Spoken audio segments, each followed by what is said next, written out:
नमस्कार दोस्तों, मैं हूं डॉक्टर दिव्या और एक बार फिर से तहे दिल से आपका स्वागत करती हूं ब्यूटी मंत्रा के ब्रांड न्यू एपिसोड में। दोस्तों, अक्सर जब बात आती है पार्टीज की या किसी बड़े ओकेजन की, एक चीज़ जो हम कभी नहीं भूलते हैं वो है फेशियल करवाना। हम ब्यूटी पार्लर में जाते हैं और ब्यूटिशियन से कहते हैं कि कुछ ऐसा चमत्कार कर दो कि हमारे चेहरे की रंगत बदल जाए, हमारे चेहरे पे ग्लो आ जाए, और जब हम उस पार्टी में जाएं तो हमें बहुत सारे कॉम्प्लीमेंट्स मिले। तो क्या सच में ये फेशियल्स हमारे चेहरे पे ग्लो लाते हैं? क्या सच में वो कॉम्प्लीमेंट्स वो उस फेशियल की वजह से आपको मिलते हैं? जी हाँ, ऐसे ही कुछ राज खुलेंगे आज के हमारे इस एपिसोड में।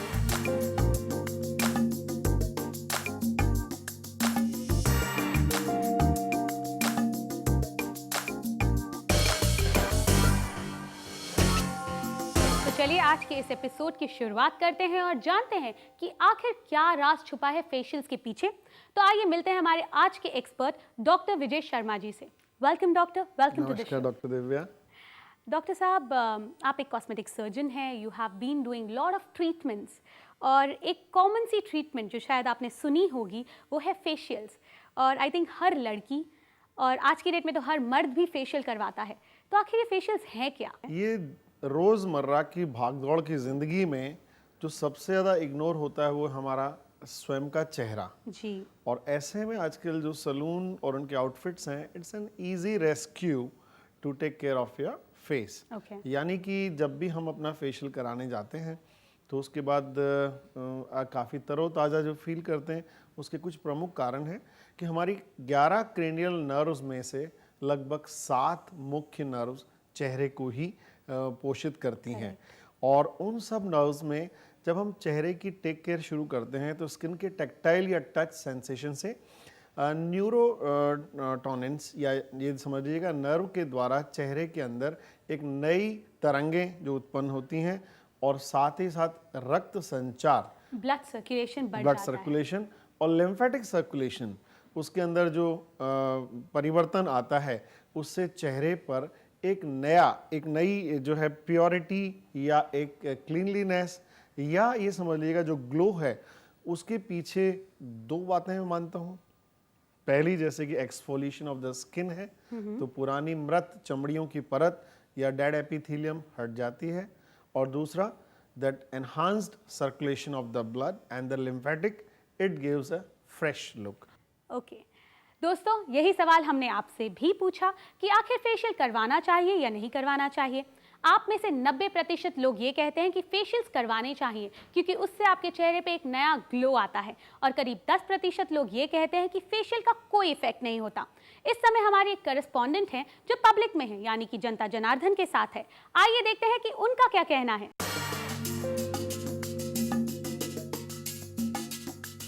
क्या आपको लगता है कि फेशियल यूज़ करना चाहिए? Facial I being a teenager इतना तो नहीं लगता कि फेशियल अभी नेसेसरी है। फ़िलहाल जो घर पे ही थोड़ा क्लेंजिंग करना इट्स फाइन, बट पूरा फेशियल करना I don't think so it's right at this age. I think they should. एक एज के बाद आफ्टर 40 तो हमारे हिसाब से फेशियल करवाना चाहिए, उससे स्किन पर थोड़ा ग्लो आता है। स्पेशल करवाने से फेस अच्छा लगने लगता है 2-3 दिन के बाद। नॉर्मल फेशियल तो यूज़ कर सकते हैं, but if you have a medicated thing then consult a doctor and use it. नहीं, हमको लगता है कि अपने को सेटिस्फेक्शन हो तो फिर करवाना चाहिए। फेशियल करवाने से ब्यूटी अच्छी लगने लगती है बस। Lot of pimples and all it reduces. Sometime there is like burning. नहीं, ऐसा कुछ नहीं है क्योंकि डिपेंड होता है कि जो ब्यूटिशियन कर रही है वो हमारी स्किन के हिसाब से करती है। कमाल की बात है, ये एक ऐसा पहला शो है जो अभी हम लोग ब्यूटी मंत्रा में कर रहे हैं जहाँ पर हर किसी ने एडमिट, ऑलमोस्ट हर किसी ने एडमिट किया है कि facials are very good and even we do it. तो ये बहुत ही अच्छी बात है, लोग ओपनली बता रहे हैं कि हम फेशियल्स करवाते हैं और हमें अच्छा लगता है फेशियल करवाने के बाद। तो वही बात आ जाती है कि ब्लड सर्कुलेशन बढ़ता है चेहरे का एंड एक नई रंगत ज़रूर आती है। हाँ, हमें यहाँ पे थोड़ा सा चेतावनी या प्रिकॉशन या देखभाल ये रखनी है कि कहीं हम घातक या टॉक्सिक केमिकल्स के प्रयोग में तो नहीं फंस रहे हैं, या किसी तरह की एब्रेसिव या जिसके अंदर की चमड़ी को छीलने वाली किसी तरह की एक्टिविटी में तो नहीं जा रहे हैं जिसमें कि हम short term benefit and long term depression या लॉन्ग टर्म लॉसेस की तरफ बढ़ जाएं। ऐसा हो सकता है कि घर्षण के द्वारा थोड़ी सी चमक पहले ज़्यादा आए, पर लॉन्ग रन में देखा गया है कि उसके बाद के कॉम्प्लिकेशन जो हाइपर पिगमेंटेशन, या स्किन एलर्जी या पैचीनेस जो डेवलप करते हैं, उससे थोड़ी देखभाल करनी चाहिए। हमें बहुत ज़्यादा एग्रेसिव फेशियल्स में नहीं जाना चाहिए। जहाँ तक सवाल आता है चेहरे का रख रखाव, साधारण मसाज, वो भी सही दिशा में, क्योंकि चेहरा एक ऐसा हेडक्वार्टर या ऑर्गन है जहाँ पर कि बहुत सारी मसल्स का समन्वय है। जैसे कि फ्राउन, फोरहेड की फ्राउन, आईब्रोज की लिफ्ट, क्लोजर से लेके अपर आईलिड का ओपन एंड क्लोज होना, आंखों का साइड में देखना, कॉपिंग मसल, इसके अलावा नाक की नेरिस या होठों के पूरे चेहरे पर कम से कम 120 ऐसी मांसपेशियां हैं जो कि विभिन्न प्रकार के इमोशंस और एक्सप्रेशन के लिए जिम्मेदार हैं। तो एक मोटा मोटा अगर बेसिक मंत्र देखें, एंटी ग्रेविटी मसाज होनी चाहिए। एंटी ग्रेविटी मसाज होनी चाहिए। यहाँ पर आपने बात की कि एब्रेजन या फिर जो एक्सफोलिएशन है वो काफ़ी ज़्यादा मात्रा में नहीं होना चाहिए। और जब हम फेशियल के स्टेप्स की बात करते हैं तो उसमें एक पहला स्टेप जो आजकल काफ़ी ज़्यादा पॉपुलर होता जा रहा है वो है स्क्रबिंग का, जिसके लिए एप्रिकॉट के पील से लेकर आजकल डायमंड के जो पार्टिकल्स हैं या फिर सिल्वर पार्टिकल्स हैं उसका यूज़ होता है। क्या ये कहीं से डेंजरस हो सकते हैं? वैज्ञानिक तथ्यों के आधार पर अगर मैं जवाब दूं तो ये मान लीजिएगा कि हमारी चमड़ी 2 भागों में विभाजित है। ऊपरी परत जिसे हम एपिडर्मिस और निचली परत जिसे हम डर्मिस कहते हैं। एपिडर्मिस की 4 लेयर्स होती हैं, stratum corneum, stratum lucidum, stratum Malpighii जिसमें आपकी चमड़ी का रंग शामिल होता है, और स्ट्रेटम जर्मिनेटिवम। तो किसी भी हालत में हम लोग इन परतों को डिस्टर्ब किए बिना, इन्हें छीले बिना, यहाँ तक कि हम भी कहें कि 0.2 to 0.3 माइक्रोन अगर थिकनेस पर एब्रेजन हो जाता है तो उसमें पिगमेंटेशन की लेयर चली जाती है, और ये ओल्ड डर्म एब्रेजन के प्रिंसिपल्स को लागू करता है चेहरे पे, जहाँ पर कि चेहरे पर ब्लीडिंग या ललाई आना संभव है। तो किसी भी पार्लर में इतने गहरे एब्रेजन्स के लिए नहीं जाना चाहिए। If it is superficial cleaning definitely recommended, but if it is more than that then it will be pure experimentation at the risk with the little dangers. Doctor साहब, जैसे आपने कहा कि किसी को अच्छा इफेक्ट होता है, किसी को बुरा इफेक्ट होता है, totally depends on what you are doing, और आप एक्सपेरिमेंटेशन तो नहीं कर रहे हैं। ऐसे ही हमारे एक व्यूअर हैं जिनका नाम है सुशीला अग्रवाल जी, वो हमसे कुछ कहना चाहती हैं। चलिए देखते हैं। मैंने बहुत साल पहले एक बारी फेशियल कराया था एंड मुझे बहुत बुरा एक्सपीरियंस रहा। मैं एक बहुत अच्छे नामी पार्लर में गई थी इनफैक्ट, पर वहाँ से फेशियल कराने के एक दिन बाद से ही नेक्स्ट डे ऑनवर्ड्स मैंने नोटिस किया कि मेरे स्किन में इरप्शंस हो रहे थे हल्के हल्के, एंड 1-2-3 दिन जैसे गुजरे वैसे थोड़े थोड़े ब्लैकहेड्स आने लग गए, एंड कुछ ही दिनों में I had a huge acne problem, मतलब बंच ऑफ पिंपल्स हो गए थे, specially at the T zone, नाक के यहाँ and all. I had severe big fat pimples, and जिससे मैं ऑब्वियसली बहुत डर गई थी, पर मैंने रियलाइज़ नहीं किया कि ये फेशियल की वजह से हो रहा है। I was very confused. So मैं सीधा एक स्किन स्पेशलिस्ट के पास गई एंड उन्होंने मुझे बताया कि ऐसे पार्लर्स में जितना हो सके अवॉइड करना चाहिए, फेशियल्स नहीं करना चाहिए, बिकॉज ज़्यादातर पार्लर्स में पता नहीं होता है कि किसकी ऑयली स्किन है, किसकी नहीं है, and they don't know what to products one should use on them. So खैर मैंने काफ़ी सारी दवाइयाँ की, इट टुक सम टाइम, धीरे धीरे जैसे वक्त गुजरा मेरी स्किन फिर से ठीक हो गई, पर उसके बाद से मैं आज तक कभी फेशियल नहीं गई, कहीं किसी पार्लर में नहीं जाती। मेरा आपसे सवाल ये है कि कैसे एक नॉर्मल मेरे जैसे आम इंसान कैसे पता लगाए कि कौन से पार्लर में जाना चाहिए, कहाँ फेशियल कराना चाहिए, किस तरीके का फेशियल कराना चाहिए। If you can tell us something on that be very helpful. Thank you. ये तो सुशीला जी का पॉइंट ऑफ व्यू था। हमारी एक और व्यूअर हैं जिनका नाम है राजुल जी, वो राजस्थान से हैं, वो भी हमसे कुछ कहना चाहती हैं। चलिए देखते हैं। मेरा नाम राजुल है, मैं राजस्थान से हूँ। मैं ब्यूटी मंत्रा की बहुत बड़ी फ़ैन हूँ। I love this show. In fact Sushila ji का जो एक्सपीरियंस फेशियल को लेकर अच्छा नहीं रहा वो मैंने भी सुना, पर मेरा एक्सपीरियंस तो बिल्कुल अलग है। मुझे तो फेशियल हमेशा बहुत पसंद रहा है। इनफैक्ट जब भी मुझे कुछ सेलिब्रेट करना होता है, व्हेनेवर आई फील हैप्पी, तो मैं हमेशा फेशियल करवाती हूँ। और मैं तो चाहूँगी कि सब लोग करवाएं फेशियल, करवाना चाहिए फेशियल। पर एक बात इनकी सुशीला जी की बात सुनकर जो दिमाग में आई है वो ये है कि क्या सचमुच फेशियल से कुछ नुकसान हो सकता है? क्योंकि हो सकता है अभी तक मुझे ना हुआ हो और आगे कभी हो जाए, तो मैं डॉक्टर से यही पूछना चाहती हूँ, क्या फेशियल सेफ़ है?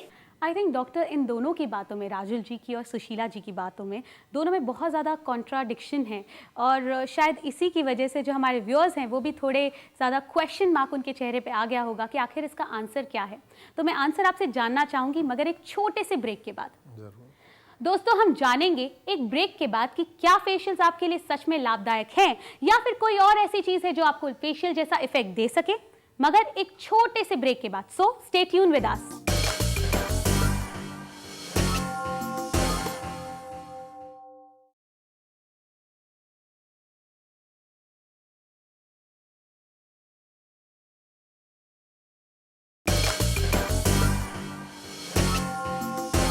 Welcome back after the break. आप देख रहे हैं brand new series of beauty mantra. दोस्तों, ब्रेक पे जाने से पहले हमने बहुत सारी बातें की फेशियल्स के बारे में, तो चलिए देखते हैं कि आखिर ये फेशियल्स है क्या। फेशियल एक ऐसा ब्यूटी ट्रीटमेंट है जो चेहरे को क्लीन करता है। इससे स्किन की ऊपरी डेड लेयर हट जाती है और सामने आती है well nourished, well hydrated skin. Facial में चेहरे पर स्टीम, मसाज, एक्सट्रैक्शन, एक्सफोलिएशन और एफ्यूलरेज का खूबसूरत निखार दिखता है, जिसकी शुरुआत स्किन क्लीनिंग से होती है और अंत में फेस मास्क लगाया जाता है। फेशियल कई प्रकार के होते हैं, जिनमें नॉर्मल और स्पेशल फेशियल से लेकर biolift, paraffin facial, antioxidant facial, acne facial, aroma therapy facial, gold facial वगैरह की लंबी लिस्ट है। यानी जरूरत के मुताबिक आप अपनी चॉइस का फेशियल चुन सकते हैं।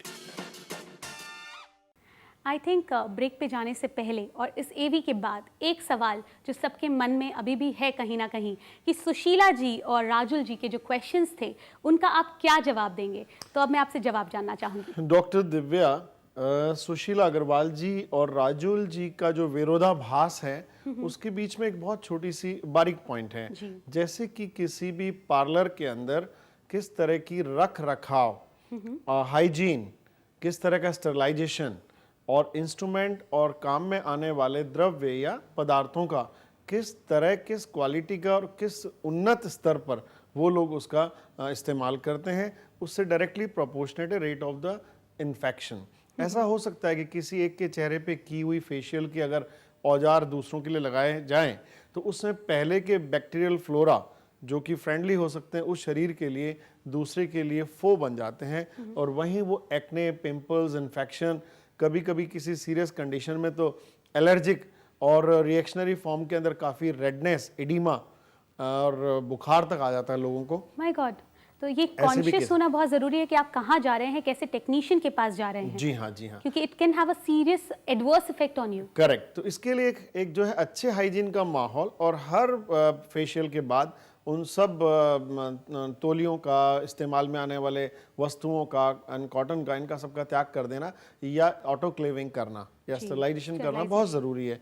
क्योंकि इस तरह का इन्फेक्शन ये तभी संभव है कि जबकि आपने ऑलरेडी एग्जिस्टिंग या तो माइक्रो उनको पिंपल्स या एक्ने की फेज़ में आपने फेशियल कर दिया जिससे कि वो फ्लेयर अप हो गए हो, या फिर किसी दूसरे का इस्तेमाल किया हुआ तौलिया या दूसरे साज सामान या क्रीम आपने उसको लगा दी गई हो।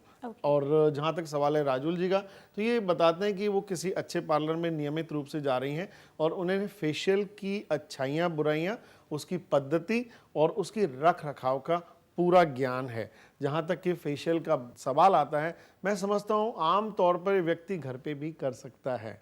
I'll just point out one more thing, like कई ऐसे फेशियल्स हैं जो हर्बल फेशियल माने जाते हैं, जो हर्बल प्रोडक्ट्स हैं, चाहे वो मुल्तानी मिट्टी हो या फिर कई अश्वगंधा के जो पाउडर्स मिलते हैं। अब ये जो पाउडर्स हैं इनकी कोई एक्सपायरी डेट नहीं होती, मगर इनमें फंगल ग्रोथ जो है बहुत जल्दी हो जाता है। तो अगर इस तरीके के प्रोडक्ट हमारे स्किन पे यूज़ किए जाते हैं तो क्या इसका कोई एडवर्स इफेक्ट होगा?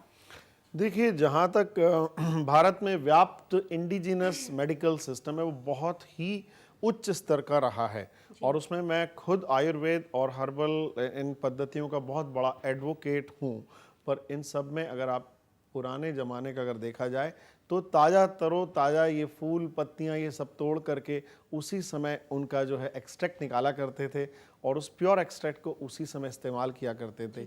आज जैसा लंबा प्रक्रिया कूट कपड़ छन कैप्सूल क्रीम की बोतलों में बंद करके उन्हें काफ़ी लंबे समय तक छोड़ देना, और फिर उनकी इफ़ेक्टिवनेस कितनी है इसके ऊपर वाकई में प्रश्न चिन्ह है। इसे वैज्ञानिक शोध या खोज या परीक्षण के द्वारा ही सिद्ध किया जा सकेगा।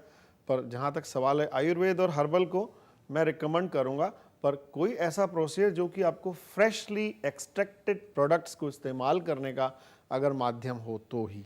डॉक्टर, एक और बात है, आजकल फेशियल रिलेटेड बहुत सारे गिमिक्स मार्केट में अवेलेबल हैं, like diamond facial, gold facial, silver facial, pearl facial, और यहाँ तक कि आजकल फ्रूट फेशियल्स भी हैं। तो how good they are for our skin? देखिए, अगर संतरे का छिलका बाहर से धुला हुआ नहीं है और फंगेटेड है और उसका आपने एक्सट्रैक्ट बना के अगर लगाया तो आप किसी के भी चेहरे पर फंगल ग्रोथ को ही प्रमोट कर रहे हैं। करेक्ट। और जैसा कि मैं कहता हूं कि अगर चेहरे पर ताज़ा फ्रिज से निकाला हुआ ककड़ी खीरा वो जो आंखों पे लगा देते हैं, और जो हम लोग फ्रूट्स के एक्सट्रैक्ट्स को, चाहे वो ग्रेप्स का हो चाहे साइट्रस फ्रूट में ऑरेंज का हो, अगर वो अच्छी पद्धति से हाइजेनिकली क्लीन वॉश्ड और फिर उसको मिक्सी में चला के लुगदी गूदा बना करके इस्तेमाल किया गया है तो डेफिनेटली बेटर होगा। और ऐसे में भी अगर उसको सिंपल ऑटोक्लेविंग या एक बार किसी हीटिंग या स्टरलाइजेशन प्रोसेस से निकाल लिया जाए, जैसे अल्ट्रा वायलेट रेज के थ्रू, तो वो that gives you complete immunity. But जहाँ पर हम बात कर रहे हैं इस तरीके की गिमिक्स की, they don't use a fresh fruit, जैसे आपने कहा कि फ्रेश फ्रूट को अगर हम लोग पल्पेट करते हैं, पल्प फॉर्म में लेकर उसे अप्लाई करें तो then it will give a good result, but ये क्रीम फॉर्म्स में अवेलेबल है मार्केट में। जी हाँ, ऐसा है ना कि ताज़ा फलों के अंदर जो अल्फा हाइड्रोक्सी ग्लाइकोलिक तत्व होता है वो तो डायरेक्ट आपको रेगुलरली आपको नियमित मिल रहा है जब आप उसको फ्रेश इस्तेमाल कर रहे हैं, पर इसी एक्सट्रैक्ट को जब क्रीम फॉर्म में निकाल करके लोग बाग लगाते हैं तो that is the marketing part of it, और ये सुविधा की बात है। और जहाँ तक सवाल आता है कि विभिन्न प्रकार की जो levels of the peel under the name of the pearl, diamond, gold and all, ये मैं समझता हूँ व्यापारिक दृष्टिकोण इसमें ज़्यादा है और विभिन्न प्रकार के पैसा कमाने के तरीके। जी हाँ। एक चीज़ जो मैं पूरे के पूरे डिस्कशन के दौरान समझ पाई हूँ वो ये है कि अगर आप घर बैठे, अगर आपके पास कोई भी फ्रेश फ्रूट अवेलेबल है या फिर यहाँ तक कि घर में जो घी बनता है वो भी अवेलेबल है, अपने आप से अगर उसे अच्छे तरीके से अपने चेहरे पे मसाज करें, एंटी ग्रेविटी मसाज जो आपने कहा कि प्रॉपर डायरेक्शंस में आप मसाज करें, उसके बाद में अच्छी तरह से अपने चेहरे को धो लें, सुखा लें, तो वो भी वही इफेक्ट देगा जो एक फेशियल देता है। घी के बारे में तो ऐसी कोई वैज्ञानिक मैंने परीक्षण अभी तक पढ़े नहीं है, पर जहाँ तक सवाल आता है कि हाँ विभिन्न प्रकार के फ्रेश फ्रूट्स, एक कॉमन प्रिंसिपल इंग्लैंड में हमने देखा था, I was advised by one of the very senior doctor that 75% of the grape juice you can consume, 25% of the fresh grape juice, if you coat over your face at an interval of 5 minutes and 4 coatings, so just apply for 8 to 12 minutes, wash your face, it gives the same kind of the fine exfoliation and shining effect which you could get at a peeling. अगर हम parlour में जाएं उतना ही प्रभावशाली ये भी रहेगा। I think that's amazing. हमारे जो व्यूअर्स हैं वो ये बात जानने के बाद आई थिंक ग्रेप्स के ऊपर तो इसमें दावा बोलने वाले हैं और जितने ग्रेप्स मार्केट में होंगे सब गायब होने वाले हैं। नहीं, साइट्रस फ्रूट्स भी इसमें शामिल हैं। जी, ऑरेंजेस हो गए, मौसमी हो गई, जी हाँ, तो ये सब वही इफेक्ट अनार ये भी शामिल हैं। I think thank you very much doctor कि फेशियल रिलेटेड जो भी बातें आपने बताई, जो भी सच्चाइयाँ आपने इस समय हमारे इस एपिसोड में ओपन अप की हैं, आई थिंक हमारे जो व्यूअर्स हैं उन्होंने उसे समझा होगा, जाना होगा और उसे फॉलो भी ज़रूर करेंगे। Thank you very much. I hope so. Thank you very much. नमस्कार देवेश। दोस्तों, आज हमने बात की फेशियल्स के बारे में और देखा कि वो कितने इफेक्टिव है और क्या उनका साइड इफेक्ट हो सकता है अगर आप जाते हैं एक गलत टेक्नीशियन यानी कि एक गलत ब्यूटिशियन के पास। So next time you visit a beauty parlour, please remember the points our doctor has told you. So अगर आपके पास कोई सवाल है या फिर कोई क्वेरी, आप हमें कांटेक्ट कर सकते हैं। हमारा पता है care world, post box number 11999, Azad Nagar post office, अंधेरी वेस्ट, मुंबई 400053। हमारा फोन नंबर है 02266910096। आप हमें ईमेल भी कर सकते हैं mail@careworldtv.com पर। हमारी वेबसाइट है www.careworldtv.com। Now it's time to say you goodbye. हम मिलेंगे ब्यूटी मंत्रा के अगले एपिसोड में और भी कई जानकारियों के साथ। तब तक आप अपना ध्यान रखिए, खूबसूरत रहिए और रहिए यंग हमेशा।